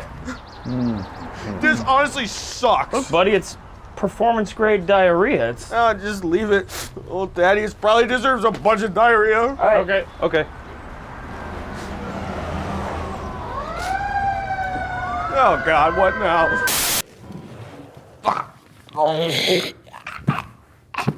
You okay there, buddy? You got it right in his face. It's water vapor. Come on. I'm just joking. But It's just water. I just don't like smoking, so yeah. I was wrong. I said earlier Anyone Else But Me was the only film that got a behind the scenes video, but no, one of the 3 filmmakers involved in this project did a little behind the scenes video himself. This one was an especially interesting behind the scenes video considering what made Love, Celeste an interesting challenge. They quite literally left their comfort zone, as this movie was shot in Dubai. Love, Celeste got released on December 11th. Oh boy. The film is about 3 people who've never met each other meeting up in Dubai to do some sort of scavenger hunt, involving notes that someone named Celeste left for them. We never see Celeste at any point in this film as she has passed away, but all 3 of these people had some sort of significance to her in her life. All 3 of them meant a lot to her, so they agree to do these confusing tasks in her memory, uncertain if they're gonna get what she had hoped they would get out of it. Right off the bat, I really like the premise of this film. I was hooked right after the first conversation 2 of our leads had. It probably goes without saying, but the decision to film this one in the Middle East led to it standing out visually to the other 7 films. Dubai is a lovely looking city, and they took a lot of opportunities while filming to show it off. I think this is one of the best films visually from this project. I recently gave the title of best looking film to It Just Takes Time, but honestly this one comes so close. So close that I could see myself eventually change my mind about that. There are some truly memorable shots in this movie. One of them was so good they simply used that shot for the poster, and it fit really well. 8 movies in and we're not done with big scale projects yet. I can't believe I'm saying that. Mikey, who previously scored Hello My Beautiful Creatures, returns to deliver yet another great score for this film. Unfortunately, he did not release this one like he did with Hello My Beautiful Creatures, but I cross my fingers that eventually more of these will get released. I respect the musician's choices, of course, but I would seriously love to listen to some of these on their own. Love, Celeste has amazing music that really helps emphasize a feeling of loss and dread exceptionally well, while still being beautiful to listen to. I guess while I'm on the topic of Mikey, I have kinda become a fan of his since starting this video. He released an album called Crickets and Company, and it contains a song called Storage Facility that has really made a connection with me. It's probably my favorite song I heard all last year. Consider giving this album a listen, it's wonderful. It's got some cute art on the album cover too, I like it a lot. Love, Celeste has the smallest cast up to this point, as we only see 3 characters throughout the film. I would say Celeste is a character who has presence in the movie, but there is no flashback scene showing her at any point. Her inclusion is entirely through them reading letters, which I think was a very emotional and smart way to include her in the movie. I'm always a fan of characters that you can get a pretty good grasp on without even seeing them. The film stars Joel Haver, Daniel Lotz, and Zaid Aftab. Dan Lotz is perhaps playing the most tragic character of the 3, Zaid Aftab offers the film a little bit of comic relief, while still having a lot of heart himself, and Joel is also great in this movie, probably delivering some of the harshest scenes he's had all year. I think my favorite parts of this movie are just them uncovering these different notes and discovering what bizarre task Celeste has set out for them, trying to make sense of each one and learning a bit about each other and who they were to Celeste in the process. The movie, however, does not solely focus on this. As we get closer to the halfway point, it adds in a pretty major plot point, which I'm skeptical about. I personally think you could keep watching at this point, but if you would like to go into it completely blind, here's your timecode. It will take you to the preview clip and we'll move on. Love, Celeste is also kind of a doomsday movie. Mason experiences something out in the desert, a spiritual-like experience that convinces him the world is going to end. Now at first I didn't really like this aspect of the movie too much, but on a rewatch it did start to make a little bit more sense to me. I initially felt the stuff involving Celeste was way more interesting. I didn't really care for all the talk about the world ending and how they would make a new world and all that. I just thought it was a way less engaging aspect of the movie that was taken away from the part that I was into. I kind of wish the movie would have just chosen one lane and stayed in it, but after giving it more thought and rewatching the film, I think I might understand the point of what this was. Or at least I rationalized it in my own head what it could mean. It's putting them in the same perspective Celeste was while she was dying. A time where she reflected on all of her past mistakes and regrets, but also was thinking about the people in her life. Thinking about what she wants for them. Thinking about the good times in her life. putting together this whole trip for them as a final goodbye to them, hoping they would get something meaningful from it, but also would maybe understand her a little better. With the threat of death and everything coming to an end, they are quite literally on the same boat as her now. They don't know for sure if the world is going to end or not, but it's now a possibility. There's a lot going on in their heads all at once as they're trying to get their own form of closure. The entire situation is emotionally complex, and now there's so much going on they don't even know what to react to. I think that's pretty interesting. Maybe this film would have worked perfectly fine without this part of the story, or maybe it wouldn't have worked nearly as well. I definitely prefer one side over the other, but I can at least say the two sides complement each other, in ways where the movie does make more sense to me now. The special effects in this movie were done by Tom Gullett. He actually did some effects in some of the other features, but this is probably the movie where the visual effects were the most present. They have this very distinct look for the spiritual figure that informs them the world is coming to an end, and it looks really neat. I like the shaky and unsettling work he did on these scenes. That being said, there was occasionally some shots during these scenes that I don't think worked nearly as well as some of the others. I'm going to contribute that one to this being shot as quickly as it was. It's kind of a game where you gain something but you also lose something. You get a movie made quickly, but some of what you're trying to pull off isn't going to look as good. I think Love Celeste probably could have used a bit more time to be made, but I think most of it works pretty good. I don't know, there's shots where the effect and camera shakiness really conveys what it's trying to very well. It just creates this feeling of dread and anxiety, but then there's shots where I'm just like, okay, they're just shaking the camera around as a shortcut around all of this. I get that the shakiness has different intensities based on what's happening, but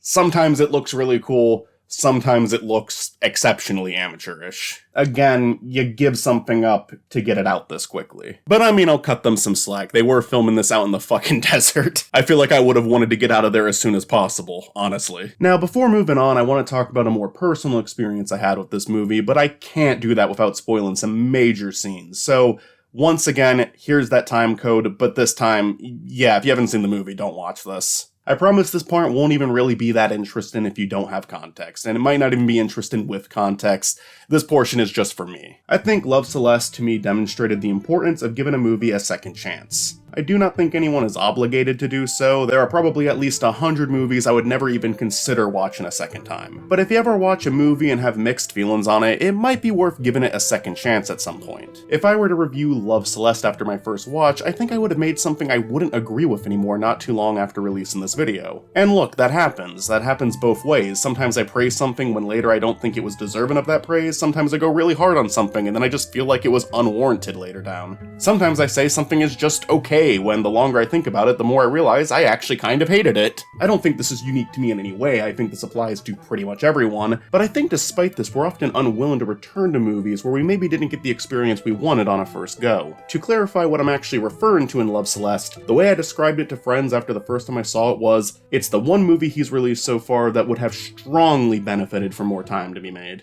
I loved the premise, but I did not love the execution. I still had mixed feelings on the doomsday element of this movie, but on my first go, I kind of hated it. I thought it took away time from what I considered to be the emotional core of the movie, and that it didn't really justify itself that well. Now I think I've demonstrated how my feelings towards that changed on a rewatch. I think it's just kind of a hard movie to follow on a first go, and perhaps the rewatch is just as important as the first watch. I am still a little bit mixed on the decisions they made in this film, but more leaning towards positive now. And since it was a more positive experience this time, what if I watch it again in 2 years and it connects with me even stronger? I definitely would like to revisit this movie again because of that. I'd like to show it to other people and see what they think about it. I think when you watch a movie and you're not really sure what to think about it, it actually is a more interesting movie to look at. The first time I saw Charlie Kaufman's I'm Thinking of Ending Things, I didn't understand what the fuck was going on in that movie at all. But I was intrigued and I really wanted to revisit it, and yeah, I really got something out of it on a rewatch. Another complaint I had was a little bit more specific. I didn't really think Joel's monologue where he described how he had to watch Celeste die slowly for 3 years was really delivered that well on a first go. And then when I rewatched it,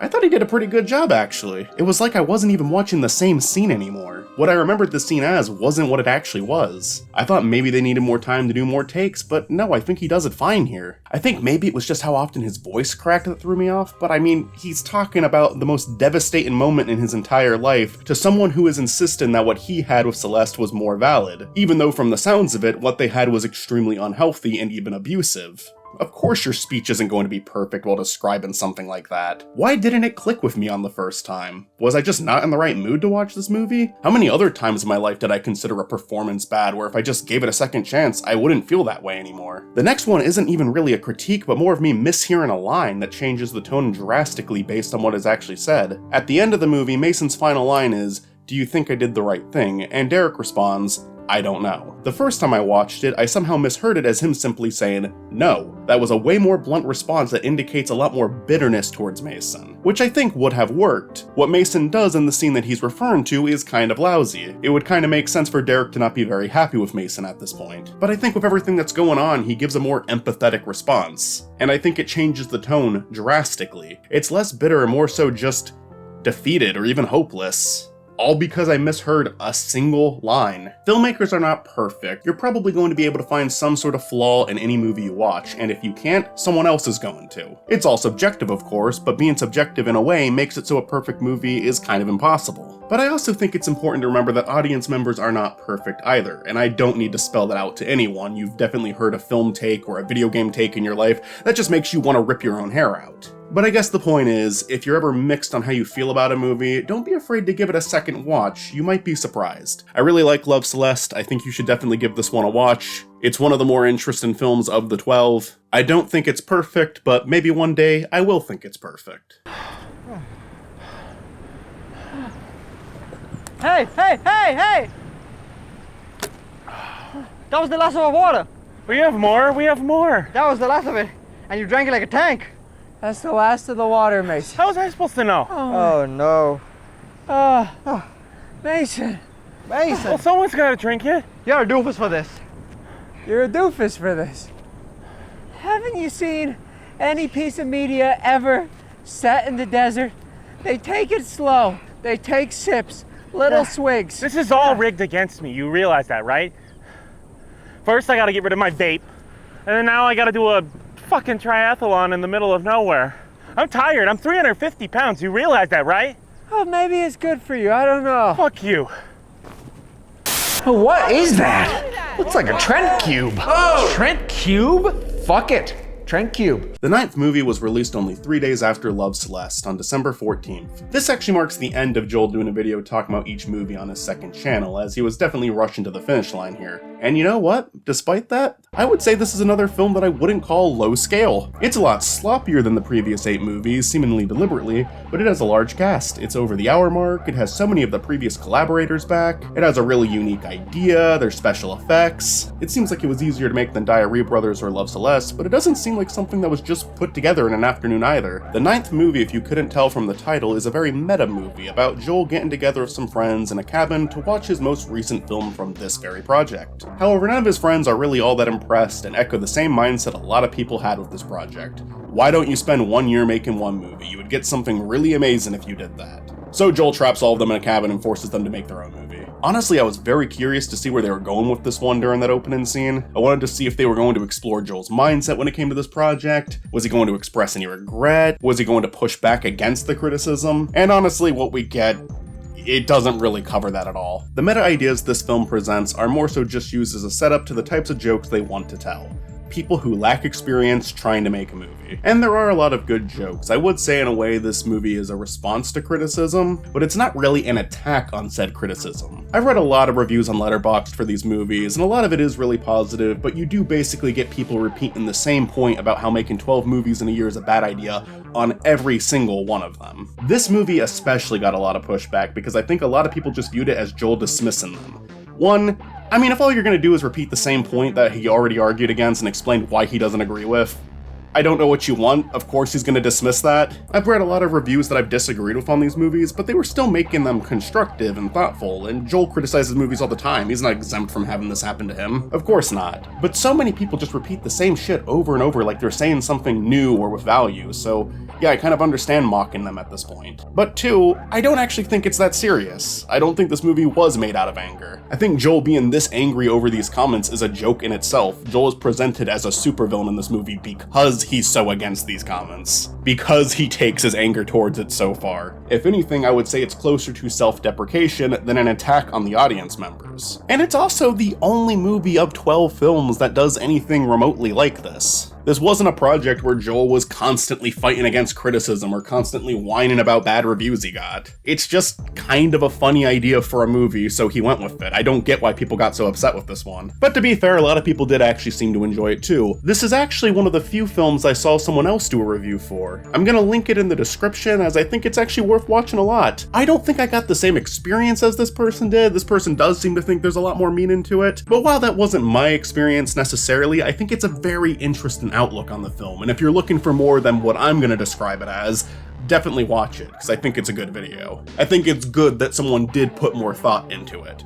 But for me personally, I think this one's kind of simple.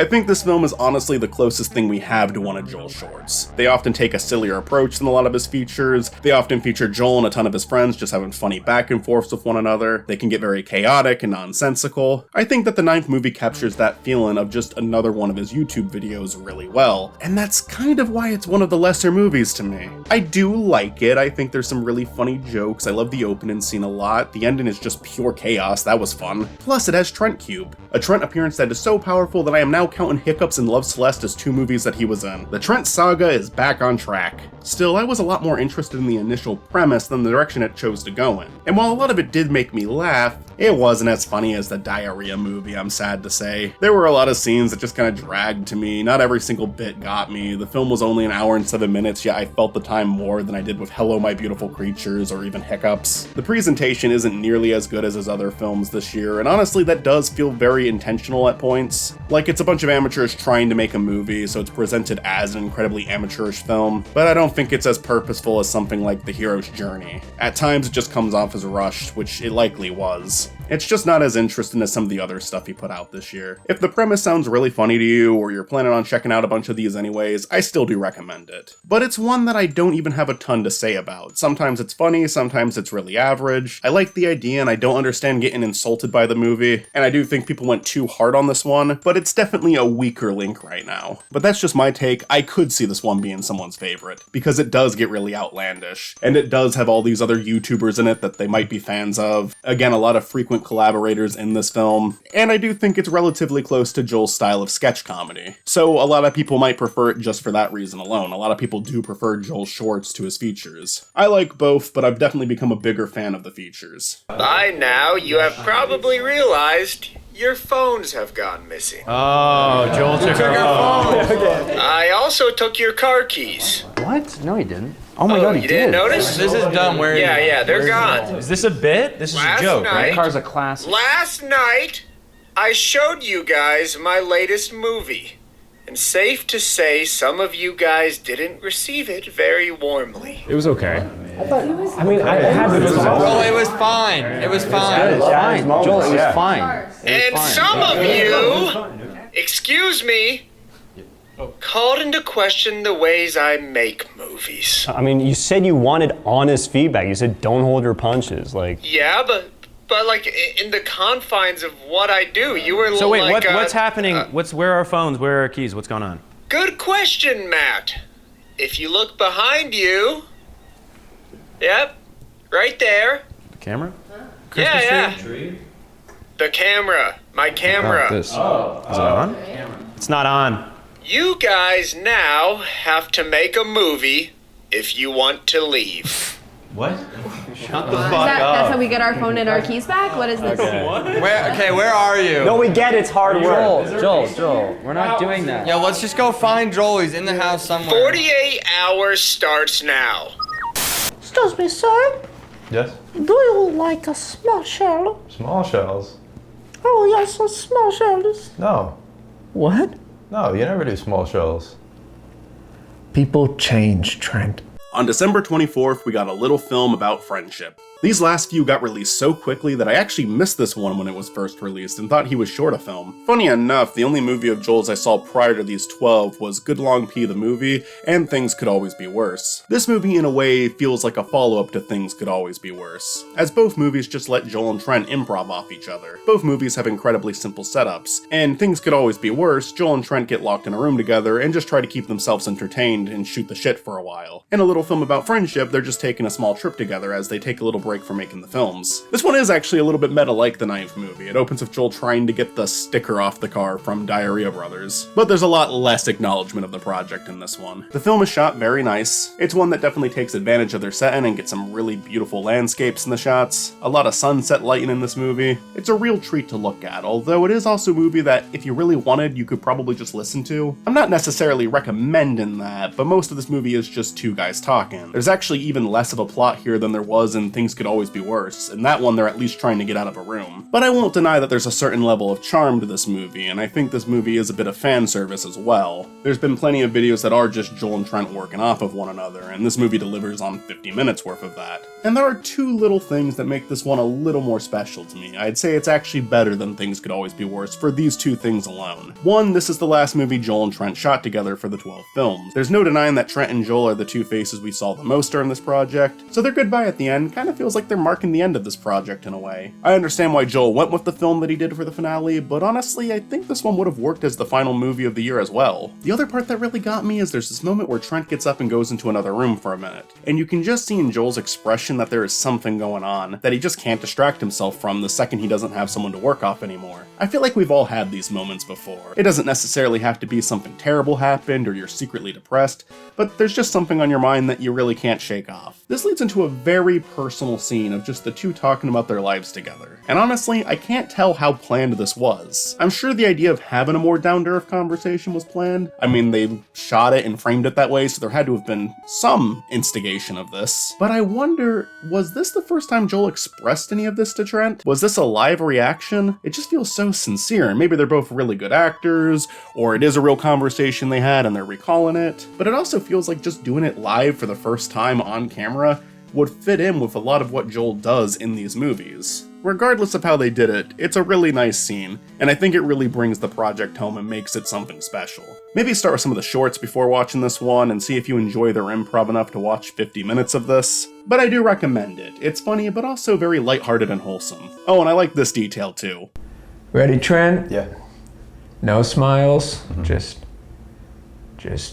neutral man. And that's the one. Nice. Got it in 2. I can't believe I've been taking those for 9 years. Yeah, I checked. There's actually a lot of behind the scenes photos of Joel and his crew eating pasta from the other movies. That's cool. I like that. Did you play with your sea creatures yet? No. Dude, you gotta play with your sea creatures, man. Yeah. There's a walrus in there, you know that, right? I saw. I just don't know what to do when I play with them. You just gotta like play with them. It's weird to say that as an adult. When's the last time you played? Have you played lately, man? No. Ooh, I love playing with you. How do we play? Dude, I love playing with you. Yay! Playing. Is this playing?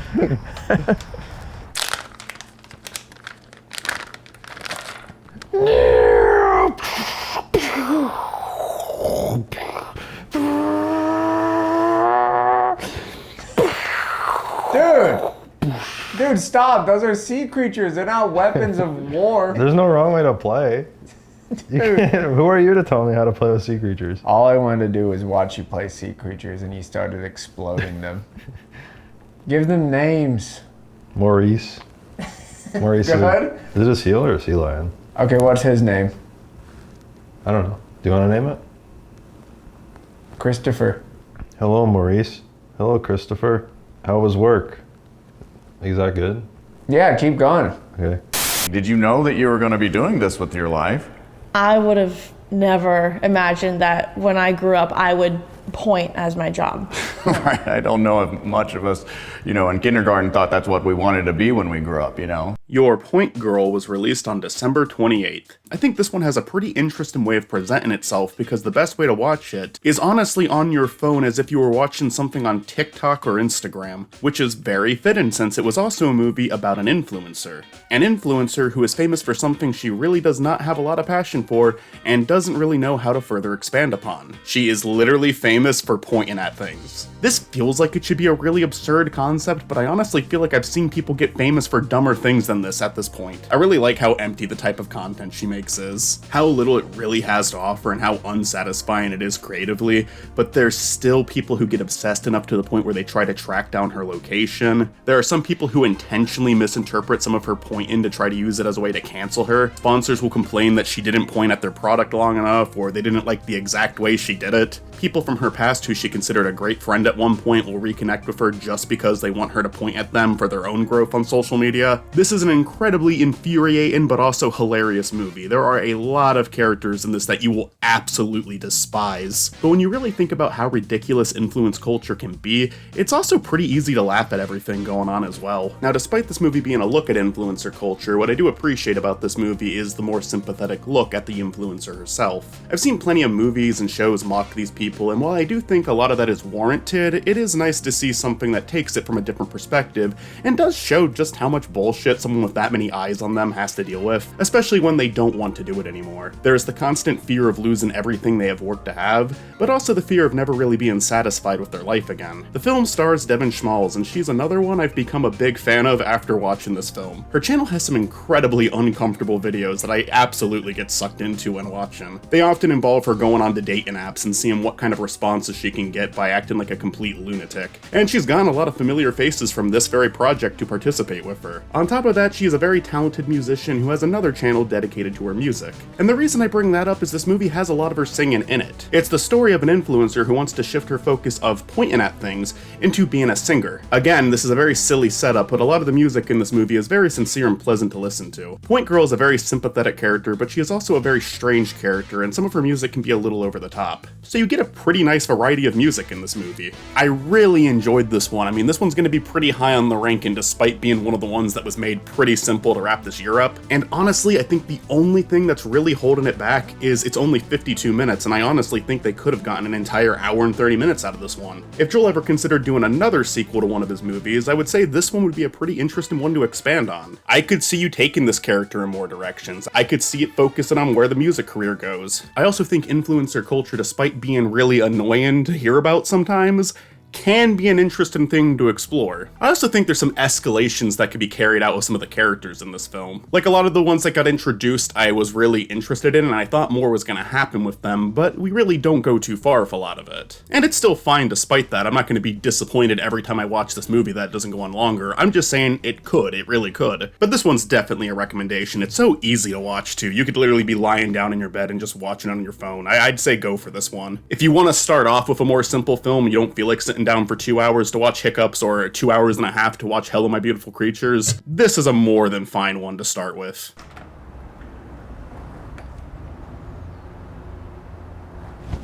Corner girl. Sorry, this is really awkward. You're probably so confused. Basically, I just came here to tell you that when you posted that house tour video the other day, you actually doxed yourself. Oh, I'm in a community of geoguessers, and you have like this really particular live oak that you only really see in like this neighborhood, and then these light fixtures I kind of knew. I just had to drive for like 2-3 hours and I like found you right away. Just try to be careful. Yeah, okay. Mm-hmm. Thank you. Yeah, I mean, for letting me know. You're lucky it was me. Yeah, I appreciate it. Okay. I would have like, DM'd you. I mean, I actually did. But you know how they have that thing where you have to accept the DM? I sent 3, so it's like not letting me send anymore. Oh, I haven't seen it. I'm sorry. It's all good, like completely. I'm not mad at you. Okay, I appreciate that. Thank you. Of course. Okay. All right. All right. Thank you. Yeah, and I'll make sure this locks. Okay. Thanks. Honestly, I wish you the best. Okay, I wish you the best too. I appreciate it, really. No, I'll get it. Okay, Watch. oh, that's okay. You're good. Yeah, it's locked. Do you regret making me? Oh, wow. Okay, no. I don't think so. Thank you. Thank you for giving me this. Thank you for giving me this life. We finally made it to the end. Coming Home was released on December 31st. He just made it. This film ends things off where we started, back in Joel's hometown, where I believe the hero's journey was also filmed. I mean, I could be wrong about that, but I don't think I am. It's at least the same general area. Or maybe it just feels that way because he's going back home to where his mom is. I'd say out of all the movies released this year, this one is closest to a little film about friendship, and just the fact that it feels like an actual slice of Joel's life that is shared with his audience. Although where a little film about friendship was presented like a regular film, this one takes more of a documentary approach as we follow Joel reminiscing on memories from where he used to live, his mother moving into her new home, and her sharing stories from her own past with both Joel and the audience. But really only the audience in the sense that they're filming it, and they're uploading it. It really does just feel like very natural conversations between the two. Like, think about visiting home, think about the conversations you might have with someone that you don't get to see as much as you used to. I think it's fair to say this film is probably the most personal one of the collection. In a lot of ways it just feels like a vlog, but there are a few things that still help it feel more like a film. There's a lovely score that was made for the movie, Droodle is once again returning to do some of the music as well as Zach Scribner. There's a theme that's present throughout the entire movie, and there's even some original music from both Joel and his mother, both of which are very talented and I enjoy listening to. And this is actually kind of my style when it comes to filmmaking too. Most of my films in recent years have just been essentially vlogs, but vlogs that I add a lot of editing to, maybe throw in some silly little stories, kind of like Joel does in this very film where there's a little side plot of him building a snowman and the snowman gaining a conscience. Kind of out of nowhere and doesn't fit in with the rest of the movie that well, but it's fun. I enjoy that he threw something like that in there. The ending of this movie is definitely a tearjerker. At points, it feels a little strange watching something this personal from someone you don't know. But I suppose that's what a lot of movies are, scripted or unscripted. Just a look at someone's mind, a look at someone's thoughts, brought together through stories and characters, or just by deliberately showing it. At least, that's what the best ones are in my opinion. It's harder to recommend this one to people, at least without watching some of the others first, but I do think it's got value just like the other films. It's tried its best to make a connection with the audience just through pure honesty and expression of what they're currently feeling. So if you watched a bunch of these movies, which I hope you have, I do think this is a nice way to end the marathon off. It's probably not going to change your life, but it's kind of a comforting way to bring everything to a close. It's so nice. It's gonna be really nice. Big hug. Thank you. Oh.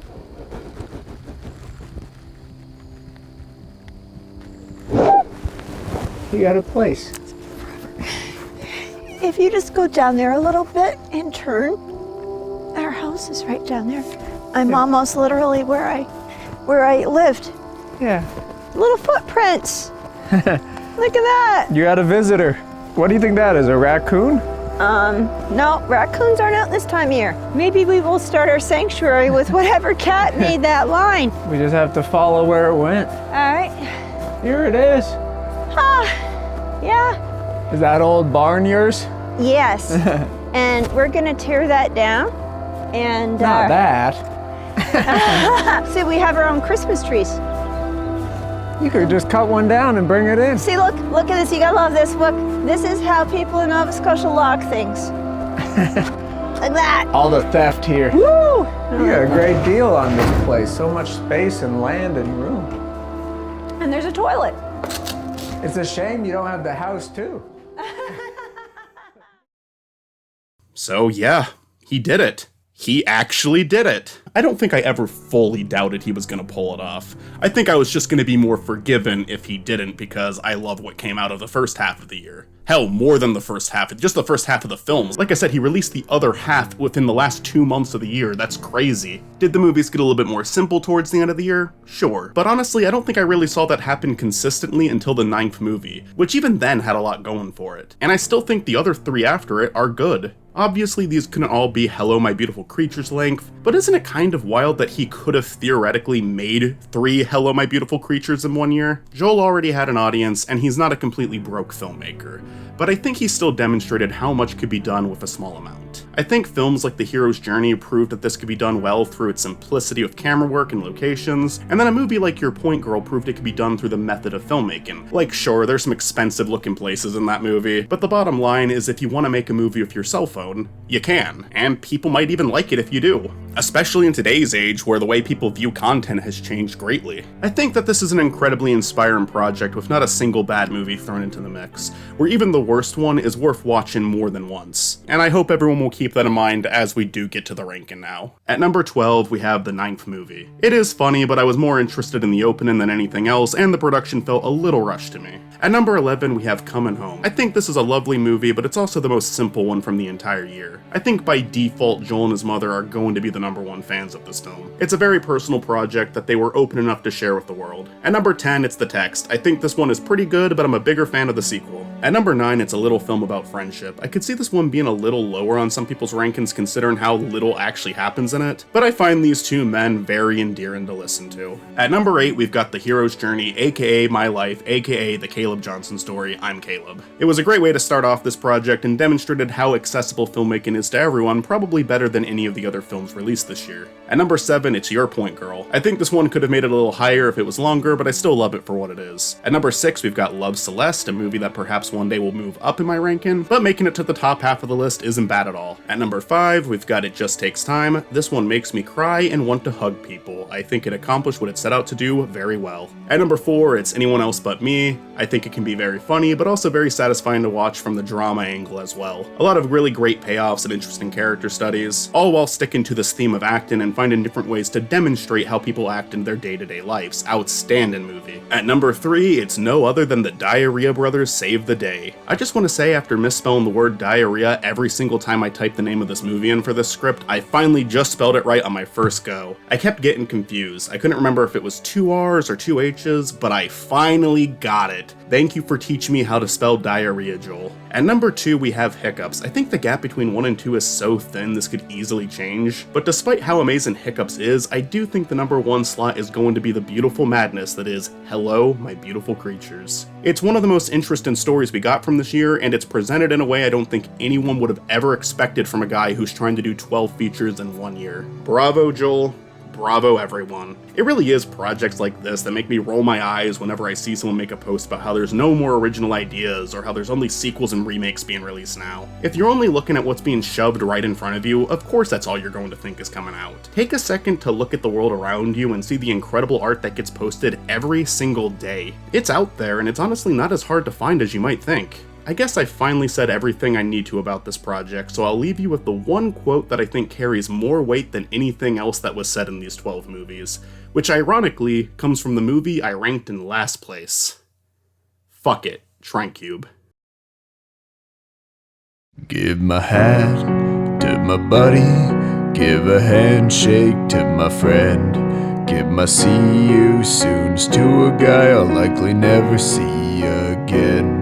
Give my pass to a man who's lost his damn mind. Maybe he can figure out what to do after all this damn time. Give my smile to a rock, give my problems to a monk, give my dance moves to a dive bar in need of some funk. Give my future to somebody who's got the ducks in a row. Search that row for the cutest duck and give him a bow. Give my grace to a sloth, give my savings to a vole. Make sure the animal kingdom eats good 'cause of Joel. Give my patience to a guy waiting in a waiting room with a pain in his side, not going away soon. Give my belongings to a trust, but get the paperwork all wrong. Give my trust to someone who never felt they belonged. Give my heart to that girl still walking away. Give my whole heart to her, and maybe she'll stay. Give my whole heart to her, and maybe she'll stay. Give my whole heart to her, and maybe she'll stay.